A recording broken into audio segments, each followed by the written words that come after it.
Having nothing is an advantage. Panoorin mo ang video ito at malalaman mo ang greatest possession ng buhay mo. This is Carlo Gumtang, isang entrepreneur. Samahan mo ako at tuklasin natin kung paano gumagana ang buhay.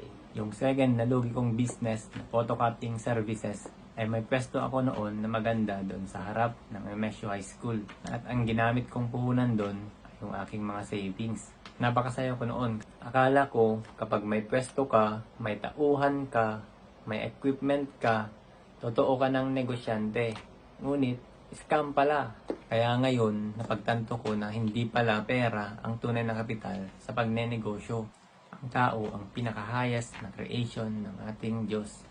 Meron tayong lower faculties. Ang lower faculties natin ay we can smell, taste, touch, gaya ng mga faculties na kayang-kayang gawin ng isang animal. At ang naiiba sa ating mga tao, we have higher faculties which is perception, imagination, will, memory, reason, and intuition. These are the true wealth that we have. These are the true wealth that we have. Gamit ang higher faculties natin, we can create the life that we want. Hindi gaya ng mga isda at animals na kung ano yung nakakreatan nila, ganun na sila hanggang mapanganak, hanggang sa mamatay. Pero tayo, yung mga tao, we have higher faculties and we can dictate kung ano nga ba yung tatahakin ng ating buhay. Alam nyo ba na education comes from the Latin word na educo, which means to draw out or to develop from within.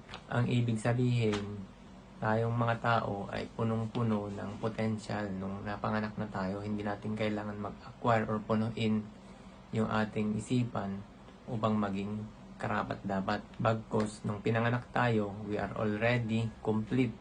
Gaya nga ng sabi ko, yung principle ng manufacturer.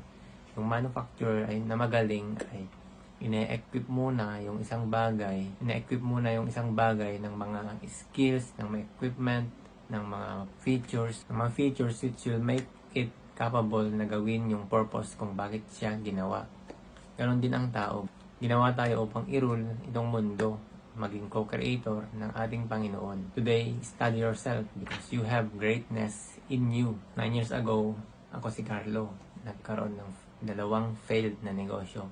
And today, I am also Carlo. It means failure doesn't define us. Failure doesn't make us lower yung failure. I have believed that we are the highest form of creation and we are the co-creator. You only live once. Kaya I am asking, what do you want? Dedicate your life doing what you want. If we are creating houses, I think we are doing God's work. Look at this. Money can fulfill the body, but serving your skills and talent fulfills the soul. Again, this is Carlo. Trabaho na ulit. All you need to have is the will to do it.